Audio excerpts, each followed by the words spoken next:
নতুন প্রজন্মকে নৈতিক শিক্ষা দেওয়া অত্যন্ত জরুরি। শুধু পেশাগত বা একাডেমিক শিক্ষা নয়, নৈতিকতা, মূল্যবোধ ও মানবিক গুণাবলীও একজন পূর্ণাঙ্গ মানুষের জন্য প্রয়োজন। নতুন প্রজন্মকে নৈতিক শিক্ষা দেওয়ার গুরুত্ব। নৈতিক অবক্ষয় রোধে।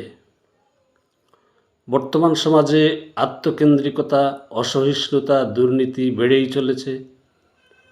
নতুন প্রজন্মকে সৎ, ন্যায়পরায়ণ ও দায়িত্বশীল করে গড়ে তুলতে নৈতিক শিক্ষা অপরিহার্য। ব্যক্তিত্ব গঠন।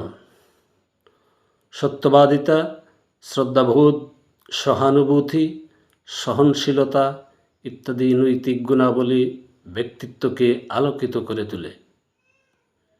পরিবার ও সমাজে শান্তি বজায় রাখতে নৈতিক শিক্ষা মানুষের মধ্যে পারস্পরিক শ্রদ্ধা ও সহানুভূতির মানসিকতা তৈরি করে, যা একটি শান্তিপূর্ণ সমাজ গঠনে সহায়ক। ভবিষ্যৎ নেতৃত্বের জন্য প্রস্তুত করা। একজন নৈতিকভাবে শক্তিশালী মানুষই প্রকৃত নেতা হতে পারে, যে সমাজ বা দেশের উন্নয়নে অবদান রাখবে। নৈতিক বা নীতিগত শিক্ষা দেওয়ার উপায়। পরিবার থেকে শুরু।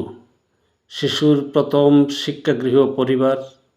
অভিভাবকদের নিজেদের আচরণের মাধ্যমে নৈতিকতার আদর্শ স্থাপন করতে হবে। বিদ্যালয়ে পাঠ্যক্রমে যুক্ত করা।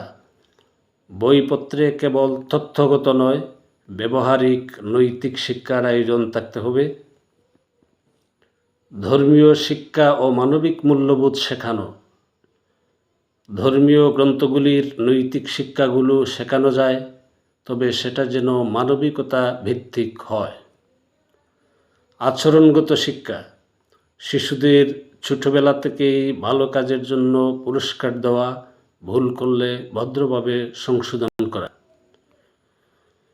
প্রযুক্তির সদ্ব্যবহার শেখানো। ইন্টারনেট ও সোশ্যাল মিডিয়ায় কীভাবে দায়িত্বশীল থাকা যায় তাও শেখানো জরুরি। পরিশেষে বলা যায়,